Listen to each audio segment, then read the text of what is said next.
Est-ce vraiment possible d'être libre?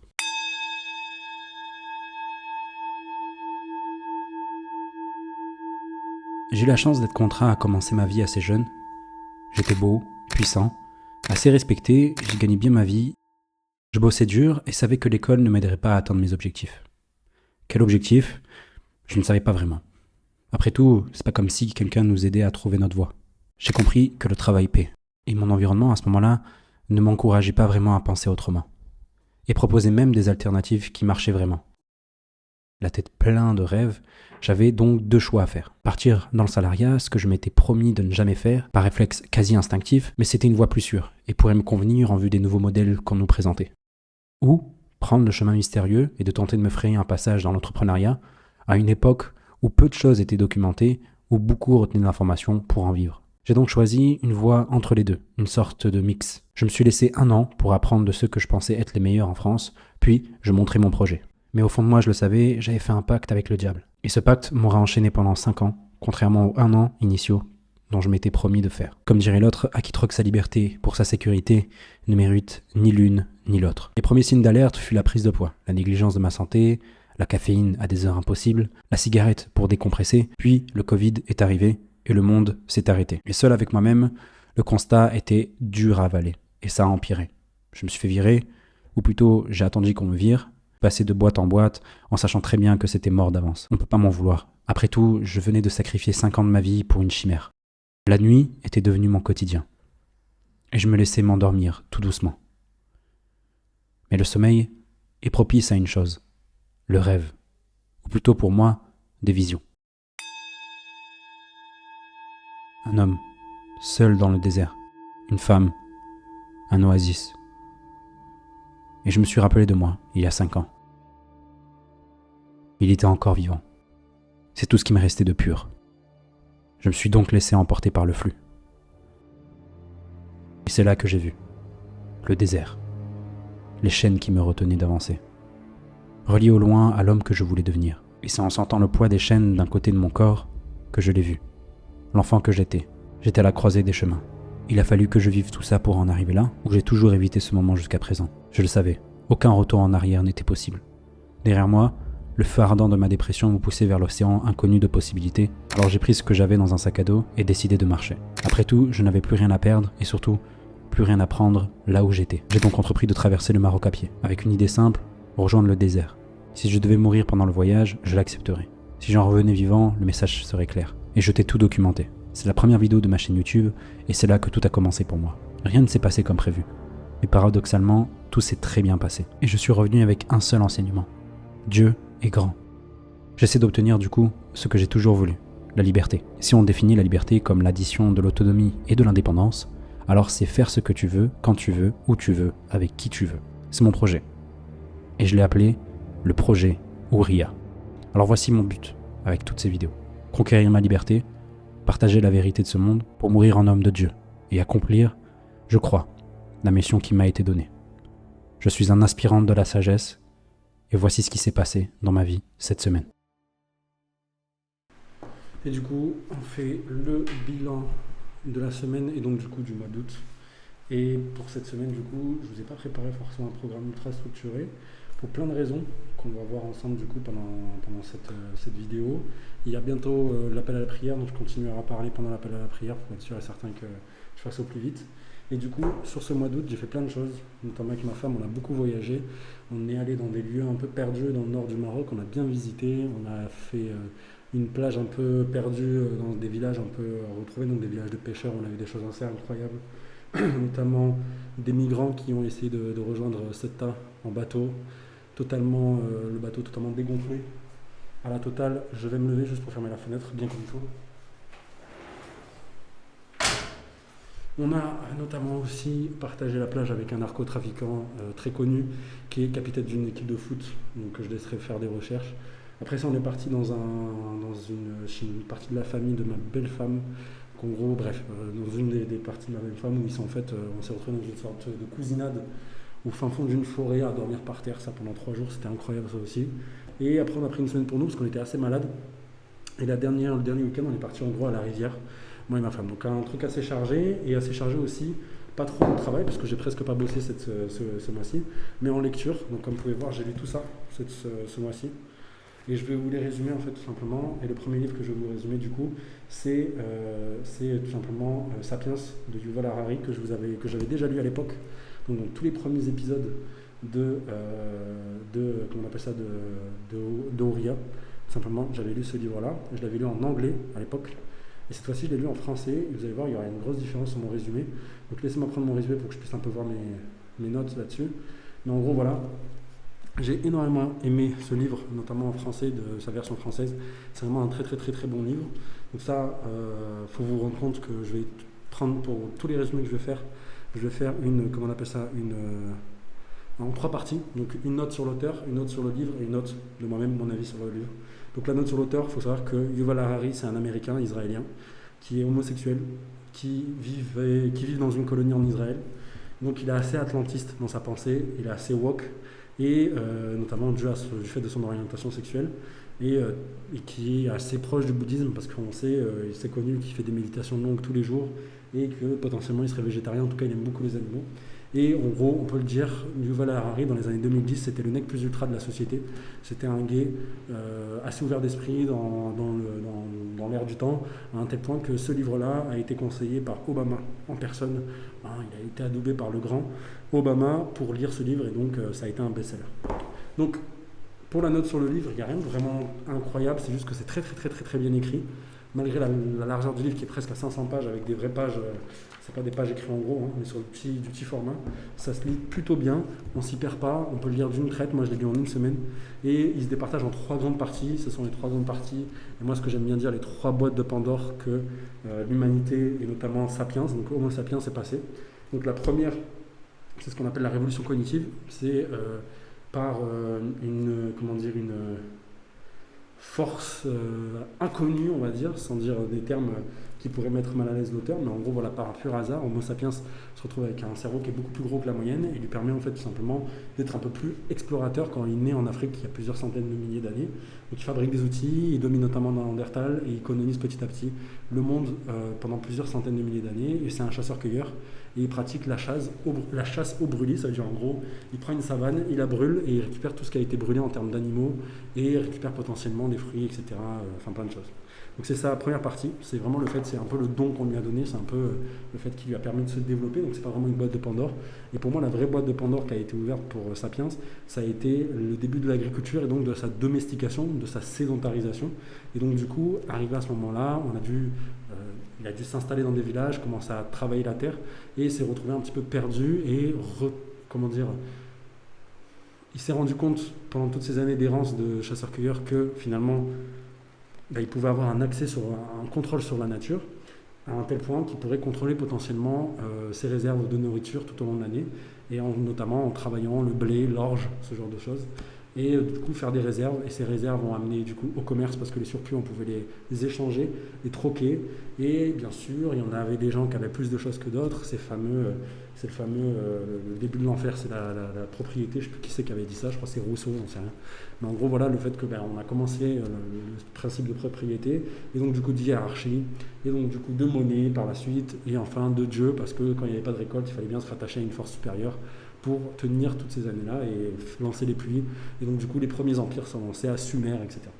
Donc après on connaît la suite, Sumer, Mésopotamie, Égypte ancienne, enfin toutes les choses qui ont été faites pendant ces années-là, avec une sophistication de la monnaie, des échanges commerciaux. Bref, on est un peu lent, il y a des empires qui montent, qui descendent, voilà, ça va pas si loin que ça.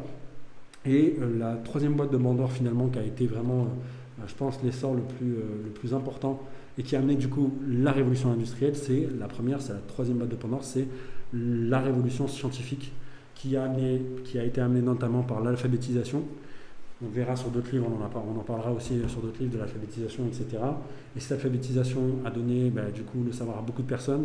Ce savoir s'est échangé, c'est du coup développé à long terme, et a poussé les gens tout simplement à aller chercher plus que loin, à remettre en cause Dieu et à se croire plus fort que Dieu. Et donc du coup aller chercher une mission civilisatrice ailleurs, sachant que l'homo sapiens est de par nature assez conquérant. Donc c'est le début des bateaux à vapeur, c'est le début des bateaux à voile, des bateaux à voile qui peuvent aller très loin, puis ensuite des bateaux à vapeur, il faut faire dans l'ordre. L'Europe se met à coloniser le monde et à avoir plus ou moins pas les mêmes systèmes. La France va chercher plus à aller dans l'assimilation, alors que l'Angleterre va aller chercher dans, donc comment on appelle ça, pas l'assimilation, mais vraiment dans l'étude complexe et poussée des peuples dans lesquels ils vivent et qu'ils ont essayé de coloniser pour mieux les comprendre, et donc du coup des fois mieux les comprendre qu'eux-mêmes et mieux les contrôler, afin de créer comme un syncrétisme entre leur système à eux, le système anglais, donc on appelle ça le Commonwealth pour le coup, et les Common Law aussi on appelle ça. Et du coup à partir de là, c'est le début en fait finalement de la mondialisation, et jusque là tout ça, depuis ce moment, depuis les années on va dire 1800 et quelques, les débuts des grandes colonisations, ça a été en fait finalement qu'une sophistication de ces échanges de base, avec par exemple des empires qui ont pris le dessus, l'Amérique, donc avec l'empire hollandais, puis ensuite l'empire anglais, puis ensuite l'empire américain, qui a pris le dessus, et dont leur but principal c'est d'imposer du coup un ordre mondial à leur avantage, et à se faire des guerres afin qu'ils prennent contrôle de cet ordre mondial. Et en résumé, en quelques siècles on peut le dire, que Sapiens, à chaque étape de l'histoire, à chaque boîte de Pandore ouverte, a accéléré l'histoire, et ne risque pas de s'arrêter là grâce aux armes atomiques. Donc il termine sur ça, il termine sur les armes atomiques, le réchauffement climatique, qui a un risque que même le World Economic Forum, donc là je fais une ouverture, est forcément quelque chose à surveiller de près et sera une vraie cause.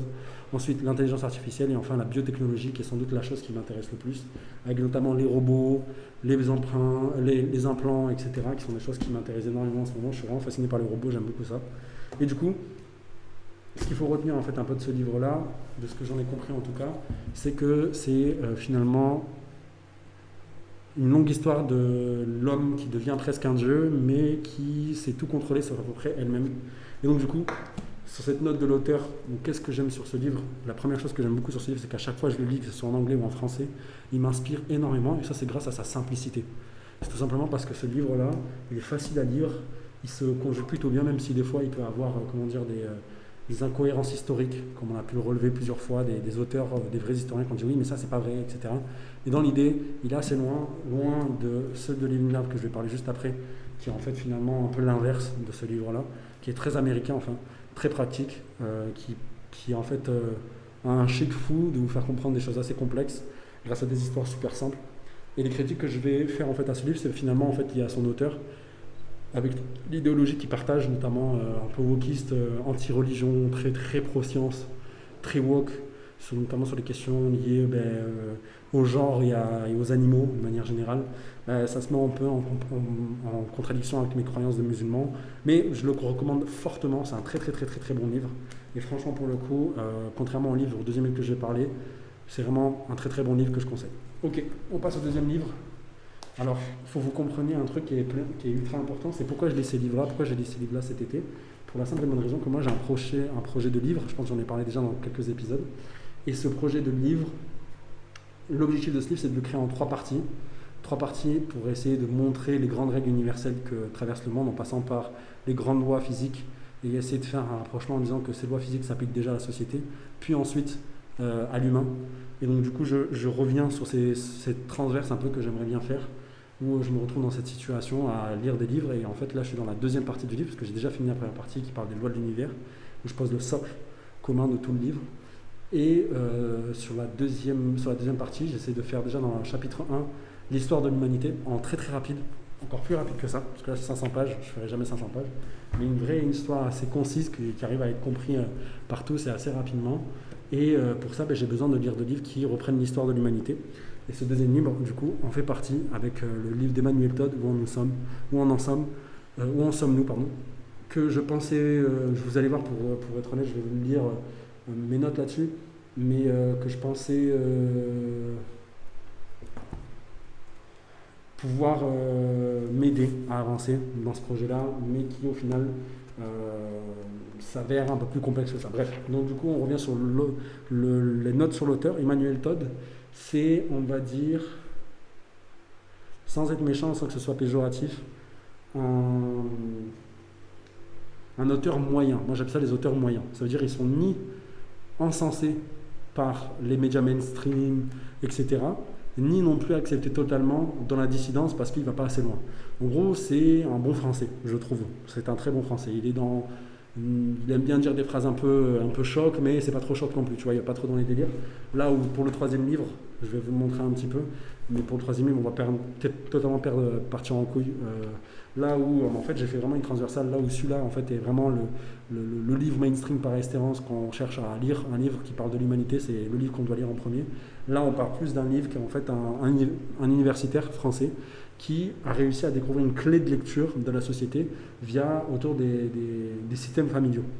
Et il a poncé. Donc quand je te dis que genre vraiment il ne cherche pas à faire d'ouverture pour essayer de trouver un semblant de compréhension possible, pour essayer d'être sympathique avec toi et faire comprendre que tu es potentiellement un peu intelligent.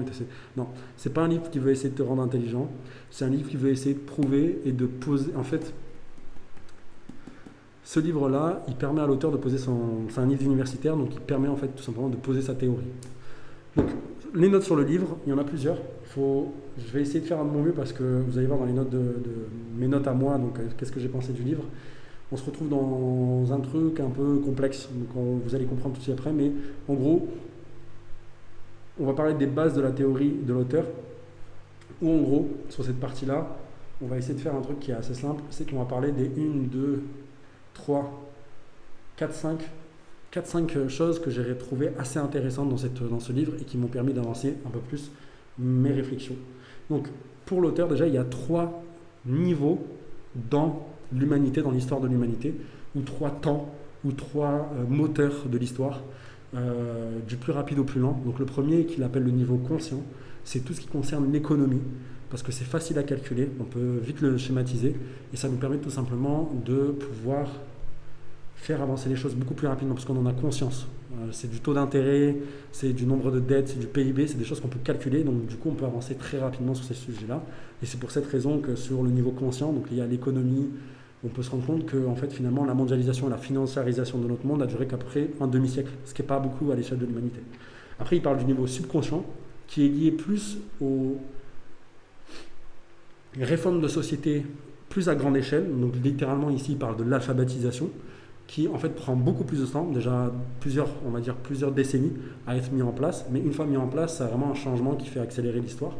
Et enfin le niveau inconscient, qui est pour lui en fait les structures familiales, qui façonnent en fait dans l'ombre l'histoire et qui met du temps à changer, parce que finalement c'est lié à plusieurs générations, donc plusieurs siècles, et donc aussi à plusieurs réticences, parce que ta famille, c'est ton premier socle de sociabilité, donc très dur à détruire en fait finalement pour des personnes qui aimeraient le faire, ou même tout simplement changer nos mœurs. Donc on va parler des structures familiales. Quelles sont les différentes structures familiales que Emmanuel Todd a trouvées? Donc la première, c'est la famille nucléaire pure, donc c'est typiquement la famille occidentale basique, où 2 parents s'associent pour faire un mariage, avoir des enfants, et ces enfants, à leur suite, vont quitter le foyer pour eux aussi construire d'autres cellules familiales à l'extérieur du foyer. Donc ça, c'est la famille nucléaire pure. Après, il y a la famille nucléaire égalitaire. Donc la famille nucléaire pure, c'est ce que je viens de vous dire, c'est vraiment le basico-basique du monde anglo-saxon, où même là, carrément, l'héritage est donné sur un testament à bon vouloir des parents en fonction de ce qu'ils pensent de leurs enfants. Ensuite, il y a la famille nucléaire égalitaire, donc c'est exactement le principe précédent, la seule différence, c'est que les enfants vont recevoir un héritage en général de manière équitable. C'est ce qu'on retrouve notamment en France et dans les pays du sud de l'Europe. La famille nucléaire égalitaire à coexistence, c'est pour ça en fait le gros problème avec ce livre, c'est qu'on se retrouve toujours avec des situations un peu cocasses comme ça, où il y a beaucoup de mots un peu complexes. Voilà, la famille nucléaire à co-résidence temporaire. Donc c'est typiquement la même chose que précédemment, mais comme c'est écrit, les enfants avant de partir à co-résident temporaire. Donc typiquement c'est exactement la même chose. Donc les enfants sont voués à partir pour fonder leur propre foyer en dehors de la famille de base, mais il reste un petit temps dans les familles de base. Donc souvent ça dépend des régions, mais ça peut être la famille des parents, du garçon, donc du mari ou de la fille, et il reste un certain temps pour se lancer tout simplement. Donc c'est un truc qu'on retrouve très souvent dans les Balkans et dans certains pays du sud de l'Amérique latine, etc. Enfin, la famille souche, donc là on change totalement, c'est un garçon unique, est désigné comme héritier, souvent l'aîné, et il reste chez les parents après son mariage, et les variantes que l'on trouve sont en général autour de qui sera l'héritier, donc des fois ça peut être la fille, des fois le garçon aîné, des fois le garçon le plus compétent, et en général c'est ce qu'on retrouve très souvent au Japon, ou au Balkan. Et bien sûr, l'héritage est très souvent relaissé du coup au grand, à l'aîné, à celui qui a été choisi comme étant la personne la plus chère, la plus importante de la famille. Après, ensuite, il y a la famille communautaire exogame. Tous les frères sont égaux. Ils restent proches de leurs parents, ça même après le mariage, qui se fait en dehors de la famille. Donc ça, c'est ultra intéressant. Il n'y a pas de mariage entre cousins, mais en gros, en général, ce qui se passe, c'est souvent dans les pays arabes que ça se passe, et en Iran, ça je le vois très souvent, c'est que tous les frères sont égaux, ils partent se marier avec une fille en dehors de la famille, donc il n'y a pas de mariage entre cousins, et ils cherchent dans la même ethnie ou la même communauté, en général le même village, la même ville, et reviennent chez leurs parents, ils vivent tous dans une seule et même maison. Personnellement, c'est celui que j'aime le plus, et tout ça dans la même communauté, la même ethnie, et le plus souvent, c'est dans les pays arabes, voilà. Et en fait, la famille communautaire endogame, c'est le même principe précédent. Donc les frères sont tous égaux, mais ils vont chercher ailleurs une femme, mais non pas à l'extérieur de la famille, mais bien au sein de leurs cousins, de leur propre famille proche. Et donc c'est ce qu'on retrouve très souvent dans des pays de l'Inde du Sud, par exemple. Voilà, donc pourquoi ces systèmes se sont créés de cette manière, on ne sait pas vraiment. Il n'y a aucune corrélation liée à, par exemple, l'environnement, l'agriculture, le partage de ressources, bref, il n'y a aucune corrélation. La seule chose qu'on a remarqué, c'est que si au sein d'une même zone géographique, une des caractéristiques de structure familiale se trouve à la périphérie de cette zone géographique, eh bien, c'était l'ancien système. Donc en gros, je vous la fais simple, si aujourd'hui on retrouve des familles souches en Normandie, au sud de l'Espagne, au sud de l'Italie, dans les Balkans, et dans le nord-est de l'Allemagne, on sait que c'était l'ancien système qui existait au sein de, par exemple, une famille nucléaire tout au sein du reste du territoire. Donc, je ne sais pas si c'est clair. Et enfin, la question qui a été intéressante, qui me permet de faire un peu un bouclage avec Sapiens, du coup, c'est à quoi ressemblait le couple originel. C'est quoi la forme la plus pure qu'on a de Sapiens quand il était en couple. Et en fait, c'était une famille monogame et nucléaire.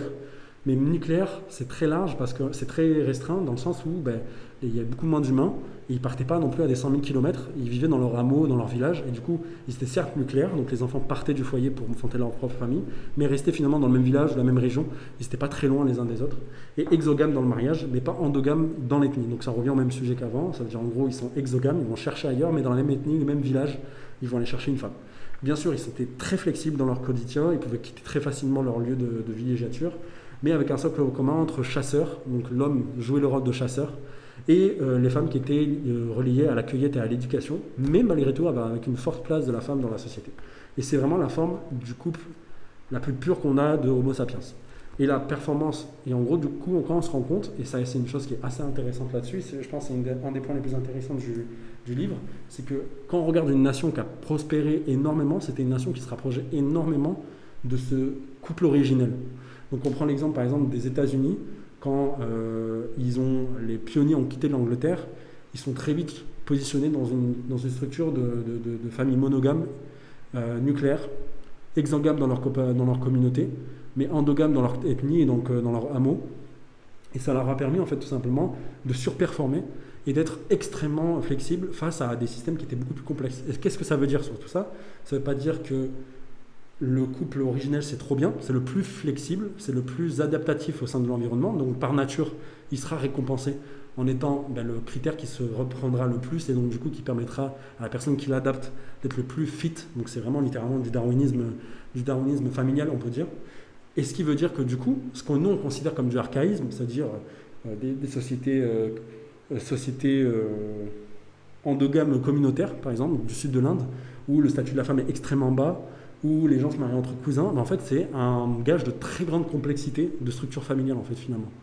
Et du coup c'est un peu une chose qui est ultra intéressante, c'est que finalement le plus ressembler à ce qu'on était à l'origine nous permet de surperformer dans ce monde, et ça même aujourd'hui, parce qu'aujourd'hui encore les États-Unis sont sur ce modèle et arrivent très bien à fonctionner et sont en général le top du top sur Terre. Par contre quand on regarde en Chine etc. ou même dans d'autres régions du monde, on se retrouve très souvent sur des formes de structure sociale beaucoup plus larges.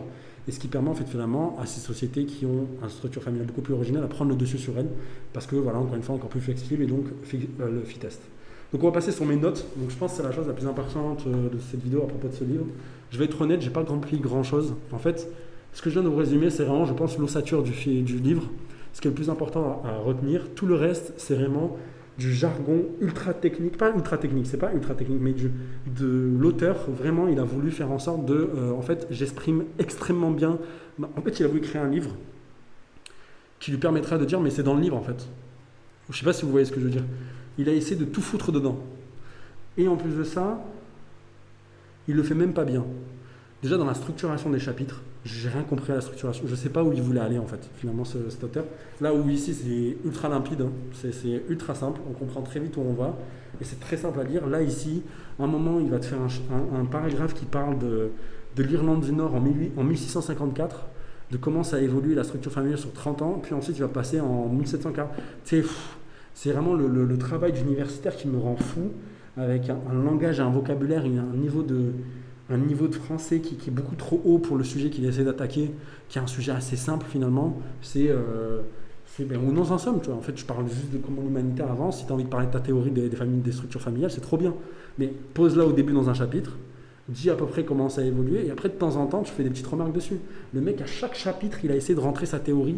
Ah, ben on voit qu'en 1760... Donc, c'est ultra chiant. Et je pense que c'est pour cette raison qu'il n'a pas le statut qu'il aimerait avoir, Emmanuel Todd. En fait, c'est juste un livre d'universitaire de plus. Je dis pas qu'il n'est pas intéressant, mais je veux dire, déjà, on ne sait pas où il va. Son niveau de langue est beaucoup trop élevé pour le sujet qu'il essaie d'attaquer, qui n'est pas un monstre. La preuve, il y a des gens qui... Enfin, je veux dire, on n'a jamais fait une BD pour expliquer le livre Sapiens de Yuval Harari. Par contre, il y a une BD qui explique ça, tu vois, avec un mec qui s'est pété la tronche pour faire des images, pour expliquer à des gosses, tu vois. Donc ça, c'est très français, ça. On crée des livres incompréhensibles, et après, on fait des BD pour expliquer le truc qui est incompréhensible. Alors pourquoi t'as pas fait une BD depuis le début, connard, tu vois.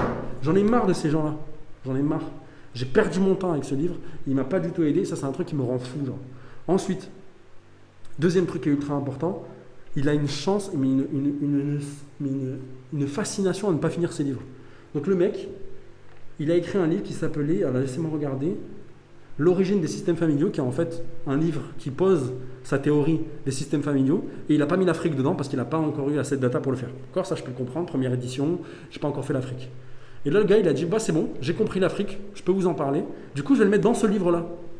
Les frères, fais une deuxième édition où tu expliques l'Afrique dans ton deuxième livre, et à chaque fois que tu as un truc un peu complexe, tu renvoies les gens à ton premier livre. Et moi je l'aurais acheté, je l'aurais lu ton putain de livre là. Pourquoi tu as essayé de faire un truc, je comprends pas. On sait pas où il va ce mec. Son niveau de langue, 45% du livre, on peut le retirer. Ce livre-là, franchement, ce livre, il tient en ça. Voilà. 500 pages. J'ai perdu mon temps. À la fin, je survolais des pavés. Le gars, à un moment, te fait un chapitre sur Trump. Et pourquoi Trump, il est passé. Donc ça, c'est super. Ça nous permet d'avoir un peu une image là-dessus. Tu te rends compte que Trump, en fait, c'était un mec qui était l'alliage parfait dans un moment T de ce qu'était l'Amérique. C'était à la fois un mec bankable qui plaisait aux Noirs, Nord-Américains et aux Mexicains. Parce que voilà, ils veulent faire tous de l'argent. Et il a réussi à mettre à zéro le racisme en trouvant un ennemi commun qui est la Chine, pour dire c'est eux les méchants, et donc du coup on peut être raciste avec les Chinois, mais par contre faites de l'argent. Donc ça a mis à plat toutes les inégalités aux États-Unis, tout le monde s'est retrouvé dans son discours. Ok, c'était facile, c'était dur de dire ça, genre. Tu sais, c'est pas une analyse monstrueuse en plus ce qu'il a fait. Après il te fait un post-scriptum, donc ça c'est trop bien. Donc le gars termine sur Trump, puis ensuite te fait une analyse des sociétés communautaires en Chine. Donc là il t'a fait un chapitre, là juste avant il t'a fait un chapitre qui t'explique Trump, donc pour moi c'est terminé, tu fais ton post-scriptum et ton livre est fini, et en disant peut-être qu'il y aura une deuxième édition où je parlerai des différents trucs qui arrivent en 2025, soit, tu vois. Non, il te fait un post-scriptum, le gars, où il te reparle de Trump, je comprends rien. Voilà. J'ai pas du tout aimé ce livre, je ne le conseille pas du tout, et je ne comprends pas du tout la hype autour d'Emmanuel Todd, et je me suis forcé, je vous jure, j'ai regardé des vidéos de lui de 2 heures, je ne comprends pas où il veut aller ce mec. Je ne comprends pas où il veut aller. Tout ce qu'il dit, c'est faire un peu le prétentieux en disant « Moi, j'ai trouvé un truc qui me permet de trouver une clé de lecture. Pourquoi les dirigeants ne l'utilisent pas ?» C'est bon, on a compris. Nos dirigeants, c'est de la merde. T'as jamais été accepté par eux. Ils t'ont chié à la gueule. Accepte-le et soit choisis la dissidence et arrête d'être lisse tout en étant un peu un dissident. Ça ne marche pas, en fait. Tu ne rentres dans aucune case et les gens, ils s'en battent les reins. Ils te sucent pour te sucer. Et ça, je ne comprends pas. J'en ai marre de ces livres comme ça. On arrête. Troisième livre que j'ai lu, et celui-là, par contre, celui-là, il a été dur parce que, vous voyez, ce que je veux dire, c'est assez costaud, c'est long à lire. Faut être motivé. Celui-là, j'en ai eu marre. À un moment, je l'ai perdu. J'étais trop content de l'avoir perdu. Je l'ai perdu pendant une semaine. Il était chez ma belle famille. Et j'ai lu ça. Autant vous dire que là, on est sur des livres controversés. Là, on était sur du mainstream total. non mais c'était sur du milieu de gamme, que c'était partout ça, là il est trop fort, machin. Je prends pas trop de risques à dire ça. Et là on est sur un mec vraiment, voilà. Bon, je vais pas vous parler mille ans de trucs, on va parler directement de l'auteur. Histoire des banques centrales et de l'asservissement de l'humanité. Je vous lis juste pour que vous compreniez le premier texte d'introduction du livre, donc le premier truc qu'on ouvre, donc il y a, je vous explique, il y a la page, ce livre est dédié à machin, après ensuite il y a un texte. Donc je vous le lis. Et vous ne comprendrez jamais l'histoire américaine, ni l'histoire de l'Occident depuis 2000 ans, à moins que vous n'examinez un ou deux problèmes, à savoir l'Idiou-pain et l'usure. L'un ou l'autre, ou les deux, je dirais les deux. On rentre direct dans le vif du sujet, on a tout de suite compris ce qui allait parler. On est sur un gars un peu énervé. Qui pointe du doigt une certaine communauté. L'auteur, on ne va pas s'en parler, il a écrit un livre qui est très sulfureux, qui a fait beaucoup de bruit à sa sortie, pour la simple et bonne raison qu'il pointe du doigt une communauté qu'on connaît bien, pour étant une communauté qui fait de l'usure depuis des milliers d'années, et qui... les Juifs. Voilà, les Juifs. Et néanmoins, il ne faut pas oublier que cet auteur, c'est un ancien de la Banque centrale de l'Amérique du Sud. Il était dans les petits papiers, dans les coulisses vraiment de la mise en place de cette banque centrale dans son pays. C'est vraiment quelqu'un genre qui était dans les coulisses, c'est pas n'importe qui. Et on sent que c'est quelqu'un qui a essayé de pousser un cri d'alarme et finalement parle de problématiques que finalement l'islam peut résoudre très facilement. Bref, ce que j'essaie de vous faire comprendre, c'est que c'est un livre d'un insider qui est un peu énervé et que du coup il peut aller loin. Néanmoins, on verra par la suite, et je vous en parlerai, que c'est finalement quelque chose d'assez solide malgré l'aspect sulfuré de ce livre. Donc l'ensemble du livre, c'est finalement un fil conducteur qui parcourt toute l'histoire, et notamment l'histoire des banques centrales, ou du moins des systèmes bancaires primitifs avant que les banques centrales arrivent.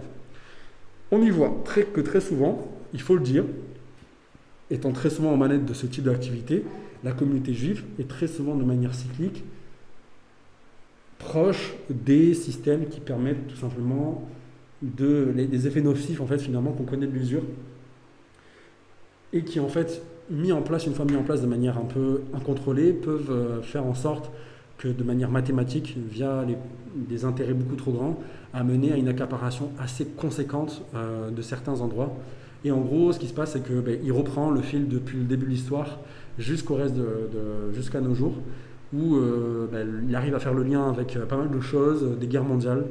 On apprend notamment que les Rothschild auraient financé la révolution bolchevique, qui aurait amené à la chute du tsar Nicolas II. On apprend aussi que la mort de Kadhafi serait liée à son projet de créer un dinar or, et donc de sortir du système riba, donc de l'usure, riba comme on l'appelle en arabe. On a des écrits aussi de la main de Napoléon, qui lui-même montre sa réticence à laisser les Juifs faire un peu ce qu'ils veulent en termes de financement. Et enfin, on a même jusqu'à Jules César qui met en place, au moment de son arrivée en tant qu'empereur, des réformes contre l'usure, sans parler du petit moustachu qui a basé toute sa théorie sur qui a parti sa théorie sur ça en fait finalement. Tu vois.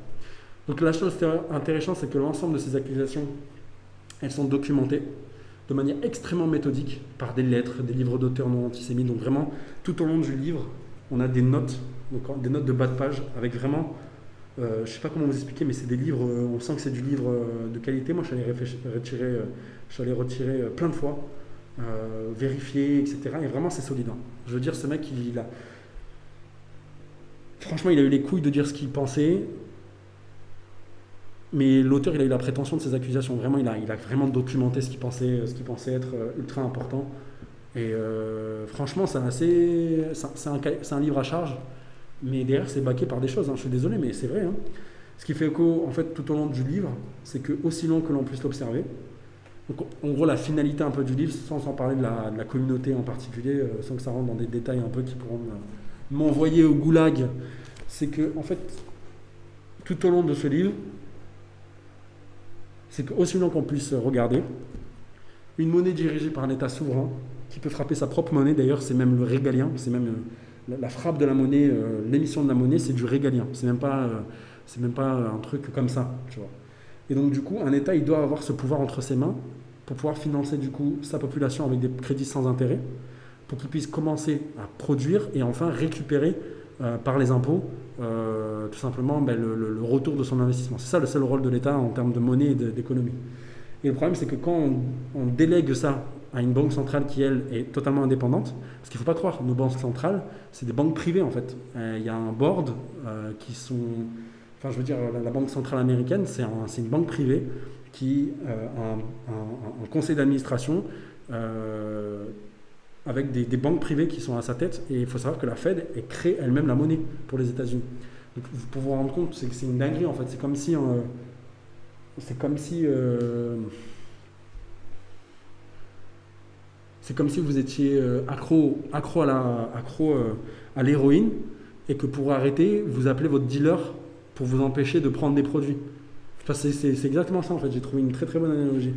Ou encore mieux, en gros, ce qu'il essaie de faire comprendre, c'est que riba, c'est de la merde. Nous, c'est écrit dans le Coran depuis des années. Le faire de l'usure, c'est un péché dans l'islam. C'est un péché, un des péchés les plus graves d'ailleurs. C'est un péché qui est tellement grave qu'il est écrit texto dans le Coran que si quelqu'un fait de l'usure, Dieu et son prophète, donc Mohammed sallallahu alayhi wa sallam, rentrent en guerre avec lui. Donc, pour vous rendre compte, c'est une dinguerie l'usure, genre vraiment. Et donc nous, on a réglé ce problématique. On ne fait pas d'usure dans l'islam. Mais le reste du monde fonctionne sur ce système-là, et c'est vrai que ça pose pas mal de problèmes. Et on se rend compte que très souvent, notamment avec Kadhafi, que en fait, quand tu mets en place un système sans riba, en fait, les gens sont vraiment heureux, font de l'argent et sont travailleurs. La seule chose que je peux reprocher, donc ça c'est ma note personnelle, la seule chose que je peux reprocher du coup à ce livre, c'est que ça manque en fait d'un petit chapitre explicatif sur comment fonctionne, ou du moins comment a fonctionné au fur et à mesure de l'histoire notre système bancaire. Donc les gars, si on n'y connaît rien au système bancaire et à son histoire, je ne vous conseille pas ce livre-là en premier, parce qu'il parle sans transition de par exemple la monnaie papier en passant par Bretton Woods par exemple. Et c'est un peu compliqué si on n'a pas un peu des bases, que j'ai pas forcément, je vais être honnête, mais j'ai un peu des bases. Ça a permis de comprendre le truc, mais je pense que c'est quelqu'un qui est extrêmement calé en système, comment a fonctionné au fur et à mesure des années notre système financier, je pense qu'il se délecterait encore plus. Il faut savoir que ce livre-là, j'ai lu 80% de ce livre en 2 jours, même pas, une journée. J'étais dans le bus au retour de la semaine quand on était à la rivière, et j'ai vraiment lu 80% du livre dans le bus. C'est vraiment un truc qui se lit ultra bien, très facilement, que j'ai beaucoup aimé. Et franchement, c'est un livre que je recommande. Vraiment, je recommande. Après avoir fait une petite recherche, n'empêche, sur comment a fonctionné notre système bancaire pendant toutes ces années, une petite vidéo YouTube avant de lire ça. Voilà, tout ce que je conseille. Donc voilà, tout ça c'est bon pour les livres. Tout ça, ça m'a énormément aidé pour le premier chapitre de la partie 2, qui va parler du coup de l'histoire de l'humanité. J'ai vraiment beaucoup aimé ce livre, même si voilà, celui d'Emmanuel Todd, je ne l'ai pas trouvé si intéressant que ça. Et du coup, qu'est-ce que je vais faire pour la fin de l'année? Comme d'habitude, même si à chaque fois je reporte cet objectif, j'essaye de perdre 10%, j'arrive à 10% de body fat. C'est un des trucs les plus durs que j'ai mis en place tout simplement là-dessus. Et bien sûr, on met 10 000 € de côté. Donc plein de choses sont mises en place là sur les prochaines semaines. Je vous en parlerai sans doute de comment ça se passe pour la semaine prochaine. Sur la semaine qui arrive, là, qu'est-ce que j'ai mis en place. J'ai plein de rendez-vous qui ont été faits. Donc je vous en parle très vite. Et je reviens vers vous avec un maximum de love et d'amour et de bisous. Voilà tout ce que je peux dire. Prenez soin de vous, on se dit à la prochaine. Ciao.